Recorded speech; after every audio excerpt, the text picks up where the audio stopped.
இருந்து வந்த அஃபிடவிட்ஸ் எல்லாம் வந்து அதை சப்மிட் பண்ணுறது குறித்து ஒரு கூட்டம் இது. ரெண்டாவது பார்த்தீங்கன்னா வந்து மதியம் வந்து மாலை வந்து நம்முடைய இந்திய பாராளுமன்ற துணை சபாநாயகர் தெளிவாக சொல்லியிருக்காரு. ஓபிஎஸ் வந்து இணைந்து செயல்படுத்தோம், அது வந்து ஒரு நல்ல வரவேற்க தகுந்த கருத்து.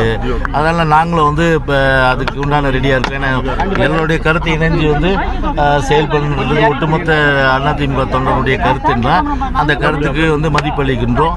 அதே போல் நிச்சயமாக வந்து பார்த்தீங்கன்னா அவர்கள் வந்து பேச்சுவார்த்தைக்கு வரும்போது நாங்கள் வந்து பேச்சுவார்த்தை செய்ய தயாராக இருக்கும். சார், இப்போ ஓபிஎஸ் அணியோட இணைவது குறித்து நீங்க ஆலோசனை பண்ணிருக்கீங்க. இல்ல ஓபிஎஸ் அணியோட நாங்கள் இல்ல, அவர் பேச்சுவார்த்தைக்கு வரன்றாரு வாங்கன்ற. நீங்க ஏன் மேட்டர் மாத்துறீங்க? இல்லங்க, நீங்க எங்க மேட்டர் மாத்துறீங்க? நீங்க யார் போய் இணையிறது? அவர் வர சொல்றீங்களா?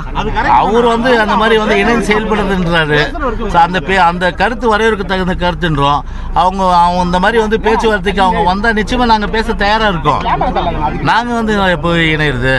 அவங்க வந்து பேச்சுவார்த்தைக்கு வந்து வரேன்றாங்கன்னும் போது நாங்களும் வந்து வரேன்னு தான் சொல்றோம். அதனால வந்து இரு தரப்பும் பேசி தான் அது முடிவெடுக்க முடியும். துணை பொதுச் செயலாளர் இல்லாத நேரத்தில் இந்த ஆலோசனை கூட நடந்திருக்கு. அப்படிலாம் ஒண்ணுமே கிடையாது. எல்லாமே பொதுச் செயலாளர் மாற்றப்படுமா?